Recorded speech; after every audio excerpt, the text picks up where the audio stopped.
मु घरे मो श्वशुरଙ୍କ सहित संपूर्ण एका रहुथिली। मु भाबुथिली से जणे बहुत भल लोक, किंतु गोटिए दिन से मते एपरी किछि करिबाकू कहिले जाहा मते आश्चर्य करिदेला। बहुत समय धरी चिंता करिबा परे मु तांको प्रस्तावरे राजी होईगली। तापरे एपरी किछि घटिला जाहा आपणଙ୍କୁ आश्चर्य करिदेब।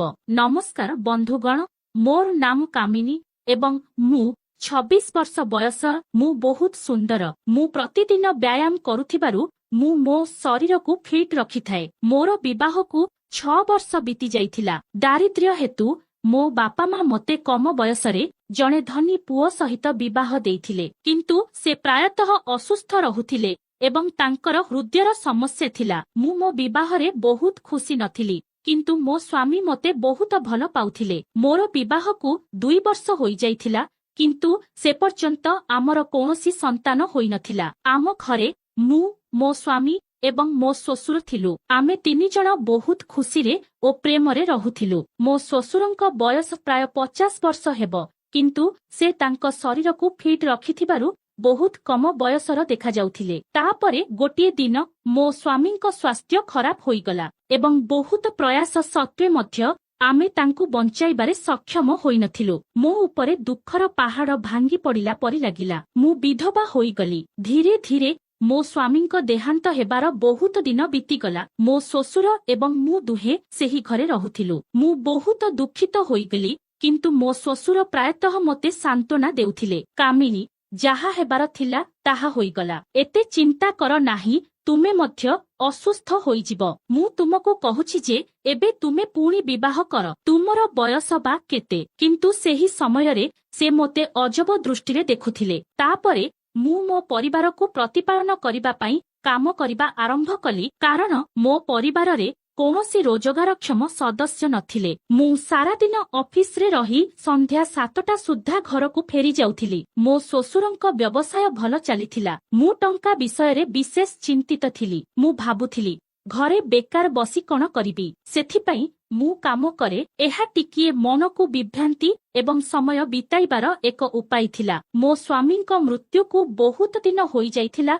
तेणु मु धीरे धीरे तांको मृत्युर आघातरु सुस्थ हेउथिली। मोर ऑफिस बंधु माने मते विवाह करिबा पई बुझाइबाकू चेष्टा करुथिले। मोर जणे बहुत भल बंधु थिले।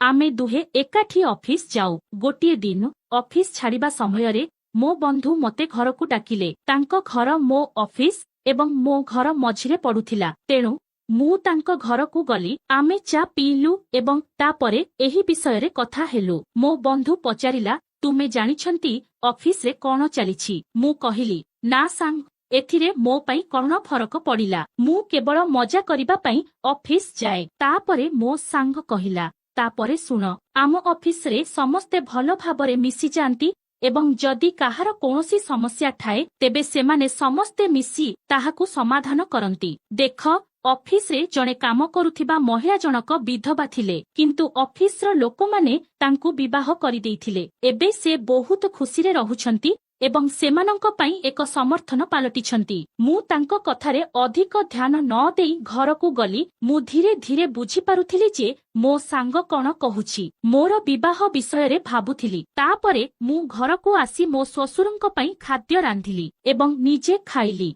मु मो रूम रे बसिथिली, सोई पारु नथिली। सकाळ प्राय 10टा बाजिथिला एवं रविवार थिला। मते ऑफिस जिबाकू पड़िला नाही। तापरे मु मो सांगठारु सुनिथिबा कथागुड़िक मो मनरे घुरी बुलुथिला। मु एहा विषय चिंता करी चिंतित हेबाकू लागिली। तापरे मोर मन आंदोलित हेबाकू लागिला। मो मनरे किछि आसिला एवं मु मो श्वशुरଙ୍କ रूम को गली। जेबे मु तांको कोठरी को गली, तांको हातरे एक पुस्तक थिला। मते देखि से बहिटी तकिया तळे रखिदेले। मु देखिथिली से केउ पुस्तक देखुछंती। मु कहिली, बापा तुमे कोन पढुछ? से कहिले, किछि नाही बहु, मु गोटिए साधारण पुस्तक देखुथिली। मते कुह कोन हेला? मु कहिली, किछि नाही बापा, मोर तुम सहित किछि गुरुत्वपूर्ण विषय रे कथा हेबाकू अछि। से कहिले, हम बहु, तुमे कोन कथा हेबाकू चाहुछ कुह? मु कहिली, बापा एहा टिके अद्भुत, मु भाबुथिली तुमको कहिबी कि नाही। से कहिले, प्रथमे मते कुह कोन कथा? केबे एपरि होईछि कि तुमे मते किछि कहिछ ଏବଂ ମୁଁ ତୁମ ପାଇଁ ତାହା କରିନାହିଁ। ତୁମେ ମୋର ଏତେ ଯତ୍ନ ନିଅ। ଯାହା ହେଉ ଖୋଲାଖୋଲି କୁହ। ତାପରେ ମୁଁ ସାହସ ଜୁଟାଇ ମୋ ଶ୍ୱଶୁରଙ୍କୁ କହିଲି, ମୋ ସ୍ୱାମୀଙ୍କ ମୃତ୍ୟୁକୁ ପ୍ରାୟ 2 ବର୍ଷ ହୋଇଗଲାଣି। ତାଙ୍କ ମୃତ୍ୟୁ ପରଠାରୁ ମୁଁ ଏହି ଆଘାତରୁ ଅଳ୍ପକେ ସୁସ୍ଥ ହୋଇପାରିଛି। ବର୍ତ୍ତମାନ ଯେତେବେଳେ ମୁଁ ଘରୁ ବାହାରକୁ ଯାଏ ମୋର ବହୁତ କଷ୍ଟ ହୁଏ। ତୁମେ ଜାଣ ଲୋକମାନେ ଜଣେ ବିଧବାଙ୍କୁ କିପରି ଦେଖନ୍ତି ଏବଂ ତାଙ୍କ ବିଷୟରେ ସେମାନେ କଣ ଭାବନ୍ତି। ତୁମେ ମୋତେ ଅନେକ ଥର କହିଛ ଯେ ତୁମେ ବିବାହ କରିବା ଉଚିତ। ମୁଁ ଚାହୁଁଛି ଯେ ତୁମେ ମୋ ପାଇଁ ଜଣେ ସ୍ୱାମୀ ଖୋଜ, କାରଣ ମୁଁ ଏକା ମୋର ଜୀବନ ବଞ୍ଚିପାରିବି ନାହିଁ। ମୁଁ ଏପରି ଏକ ଜୀବନସାଥୀ ମଧ୍ୟ ଚାହୁଁଛି ଯିଏ ମୋର ସୁଖ ଏବଂ ଦୁଃଖରେ ଭାଗ ନେବ ଏବଂ ମୋତେ ଗଭୀର ଭାବରେ ଭଲ ପାଇବ। ତୁମେ ଜାଣ ଯେ ଜଣେ ମହିଳାଙ୍କର ଅନେକ ଆବଶ୍ୟକତା ଅଛି ଯାହାକୁ କେବଳ ଜଣେ ସ୍ୱାମୀ ପୂରଣ କରିପାରିବ। ତୁମେ ଏହା ମଧ୍ୟ ଜାଣ ଯେ ମୋର ବାପା ମା ଏତେ ଗରିବ ଯେ ସେମାନେ କୌଣସି ପ୍ରକାରେ ମୋତେ ଥରେ ବିବାହ କରାଇପାରିଲେ। ଋଣ ନେବା ପରେ ମଧ୍ୟ ମୁଁ ସେମାନଙ୍କୁ ଆଉ କୌଣସି ଅସୁବିଧା ଦେବାକୁ ଚାହୁଁନାହିଁ। ଏବେ ତୁମେ ମୋ ପାଇଁ ସବୁକିଛି। ମୁଁ ତୁମକୁ ବହୁତ ସାହସର ସହିତ ଏହା କହୁଛି। ମୁଁ ବିଶ୍ୱାସ କରୁଛି ଯେ ତୁମେ ମୋ ପାଇଁ କିଛି ଭଲ କରିବ। ଏହାପରେ ମୋ ଶ୍ୱଶୁର ମୋତେ ତାଙ୍କ ପାଖରେ ବସାଇଲେ ଏବଂ ମୋ ସହିତ କଥାବାର୍ତ୍ତା କରିବାକୁ ଲାଗିଲେ। ମୋର ସୁଖ ଏବଂ ଦୁଃଖ ବାଣ୍ଟିଲେ। ତାପରେ ମୋ ଶ୍ୱଶୁର ମୋତେ କହିଲେ, ଝିଅ ତୁମେ ଯାହା ଚାହୁଁଛ ତାହା କର। ମୁଁ ଗୋଟେ କଥା କହିବି, ବାହାରେ ତୁମେ ଯାହା ଖୋଜୁଛ ତୁମେ ଏହାକୁ ଏଠାରେ ମଧ୍ୟ ଘରେ ପାଇପାରିବ। ତୁମେ ଚାହିଁଲେ ମୁଁ ତୁମର ସମସ୍ତ ଆବଶ୍ୟକତା ପୂରଣ କରିପାରିବି। ଏହା ଶୁଣି ମୁଁ ଆଶ୍ଚର୍ଯ୍ୟ ହୋଇଗଲି। ମୁଁ କହିଲି, ବାପା ମୁଁ ତୁମର ଝିଅ ପରି, ତୁମେ ଏପରି କଥା କିପରି ଭାବିପାରୁଛ? ଶ୍ୱଶୁର କହିଲେ, ଦେଖ ବୋହୂ, ତୁମେ ଜାଣ ଯେ ତୁମ ଶାଶୁଙ୍କ ମୃତ୍ୟୁ ପରଠାରୁ ମୁଁ ଏକା ରହୁଛି ଏବଂ ତୁମ ସ୍ୱାମୀଙ୍କ ମୃତ୍ୟୁ ପରଠାରୁ ତୁମେ ମଧ୍ୟ ଏକା ରହୁଛ। ଯଦି ତୁମର ଚାହମ ତେବେ ଆମର 2 ଜଣଙ୍କର ଏକାକିତା ଦୂର ହୋଇଯିବ ଏବଂ ଆମେ ଦୁହେଁ ପରସ୍ପର ସହଯୋଗରେ ଆମର ଜୀବନ ବଞ୍ଚିପାରିବା ଏବଂ ବାହାରେ କେହି କିଛି ଜାଣିପାରିବେ ନାହିଁ। ମୁଁ ଚାଲିଗଲା ପରେ ଏହି ସମସ୍ତ ସମ୍ପତ୍ତି ତୁମର ହୋଇଯିବ ଏବଂ ତୁମକୁ ଏହାର ଯତ୍ନ ନେବା ପାଇଁ କାହାକୁ ଦରକାର। ଆଉ ତୁମେ ଅନ୍ୟମାନଙ୍କ ବିଷୟରେ ଚିନ୍ତା କର ନାହିଁ। ତୁମେ ଯେତେବେଳେ ବିଧବା ଜୀବନ ବିତାଉଥିଲ ସେତେବେଳେ ମଧ୍ୟ ସେମାନେ କଥା ହେଉଥିଲେ ଏବଂ ସେମାନେ ଏବେ ମଧ୍ୟ କଥା ହେବେ। ସତ କହିବାକୁ ଗଲେ ବୋହୂ, ମୁଁ ତୁମକୁ ପ୍ରଥମ ଥର ଦେଖିବା ମାତ୍ରେ ତୁମର ପ୍ରେମରେ ପଡ଼ିଯାଇଥିଲି। ତାପରେ ମୁଁ ଶ୍ୱଶୁରଙ୍କୁ କହିଲି, ମୁଁ ଏହା ବିଷୟରେ ଭାବିବି ଏବଂ ପରବର୍ତ୍ତୀ ସମୟରେ ତୁମକୁ ଜଣାଇବି। ମୁଁ ସକାଳେ ଉଠି ରୋଷେଇ କରିବା ଆରମ୍ଭ କଲି। ପରଦିନ ମୁଁ ଅଫିସ ଯାଇ ନଥିଲି। ମୁଁ ରୋଷେଇ ଘରେ ରୋଷେଇ କରୁଥିଲି ଯେତେବେଳେ ମୋ ଶ୍ୱଶୁର ରୋଷେଇ ଘରକୁ ଆସିଲେ ଏବଂ ପଚାରିଲେ, ବୋହୂ ତୁମେ ଆଜି ଅଫିସ ଯାଉନାହଁ? ମୁଁ ଉତ୍ତର ଦେଲି, ନା ବାପା ମୁଁ ଆଜି ଯିବି ନାହିଁ। ମୁଁ ଆଜି ଅଫିସରୁ ଛୁଟି ନେଇଛି। ମୁଁ ତାଙ୍କୁ ପଚାରିଲି, ତୁମେ କୌଣସି ସ୍ଥାନକୁ ଯିବାର ଥିଲା, ପୁଣି କଣ ହେଲା? ସେ ଉତ୍ତର ଦେଲେ, ନା ଆଜି ମୋର ଦେହ ଭଲ ଲାଗୁନାହିଁ। ମୁଁ ଭାବିଲି ମୁଁ ଆଜି ଘରେ ରହି ବିଶ୍ରାମ ନେବି। କିଛି ସମୟ ପରେ କିଛି ଅତିଥି ଆସିଲେ। ଆମେ ଅତିଥିମାନଙ୍କ ଚର୍ଚ୍ଚା କରିବାରେ ବ୍ୟସ୍ତ ହୋଇଗଲୁ। ମୁଁ ସେମାନଙ୍କ ସହିତ ବହୁତ କଥା ହେଲି। ମୋ କାକା ଏବଂ ମାଉସୀ ଅତିଥି ଭାବରେ ଆସିଥିଲେ। ମୁଁ ଅତିଥିମାନଙ୍କ ସହିତ କଥା ହେଉଥିବା ସମୟରେ ମୋ ଶ୍ୱଶୁର ବାହାରକୁ ବୁଲିବାକୁ ଯାଇଥିଲେ। ଘରେ ଥିବା ସମୟରେ କ୍ଷେତକୁ ବୁଲିବାକୁ ଯିବା ତାଙ୍କର ଅଭ୍ୟାସ। କିଛି ସମୟ ପରେ ମୋ କାକା ଏବଂ ମାଉସୀ ମଧ୍ୟ ଖାଇସାରି ଚାଲିଗଲେ। ଦିନ 1ଟା ବାଜିଥିଲା। ମୋ ଶ୍ୱଶୁରଙ୍କ କଥା ମୋ ମନରେ ଘୁରି ବୁଲୁଥିଲା। ମୁଁ ଭାବୁଥିଲି ଏହି ଏକାକିତାର କଣ ଫାଇଦା? ମୁଁ ମୋ ଜୀବନର ବାକି ସମୟ କିପରି ବିତାଇବି? ମୁଁ ମୋ ଶ୍ୱଶୁରଙ୍କ ସହିତ ରହିବି। ହୁଏତ ଆମର ଏକ ପିଲା ମଧ୍ୟ ହୋଇପାରେ ଏବଂ ମୋ ଶ୍ୱଶୁର ଠିକ କହୁଛନ୍ତି। ସେ ଚାଲିଯିବା ପରେ ତାଙ୍କର ସମସ୍ତ ସମ୍ପତ୍ତି ମୋର ହେବ।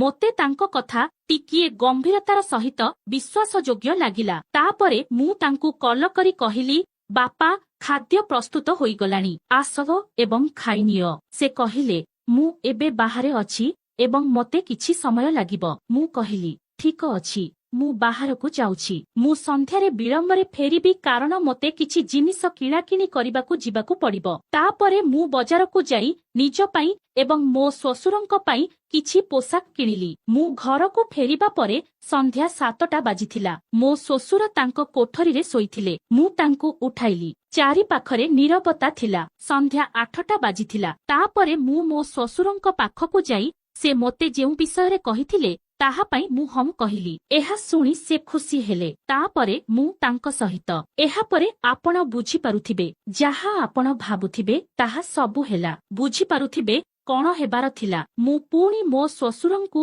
ମୋର ଇଚ୍ଛା ଜଣାଇଲି ଏବଂ ସେ ତାହା ପୂରଣ କଲେ। ଆମେ ଦୁହେଁ ଗୋଟିଏ କିମ୍ବା 2 ଘଣ୍ଟା ଧରି ଏସବୁ ବିଷୟରେ କଥା ହେଲୁ ଏବଂ ସାଥିରେ ଥିଲୁ। ଏହିପରି ଆମେ ଦୁହେଁ ଶ୍ୱଶୁର ଏବଂ ବୋହୂ ଖୁସିରେ ରହିବା ଆରମ୍ଭ କଲୁ।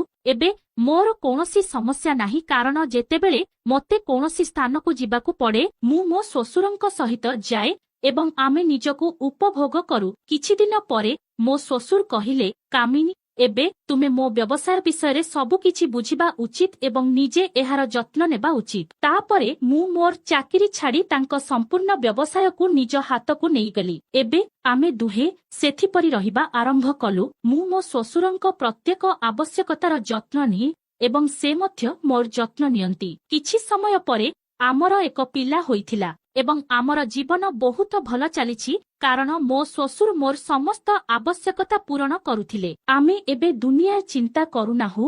କେହି ଯାହା କହିଲେ ବି ଆମେ ଆମ ଘରେ ଖୁସି ଅଛୁ। ତେଣୁ ମୋର ପ୍ରିୟ ବନ୍ଧୁଗଣ, ଏହା ଆଜି ଆମର ଛୋଟ କାହାଣୀ ଥିଲା। ଦୟାକରି ମନ୍ତବ୍ୟ ଦେଇ ଏହି କାହାଣୀଟି ଆପଣଙ୍କୁ କିପରି ଲାଗିଲା ଜଣାନ୍ତୁ।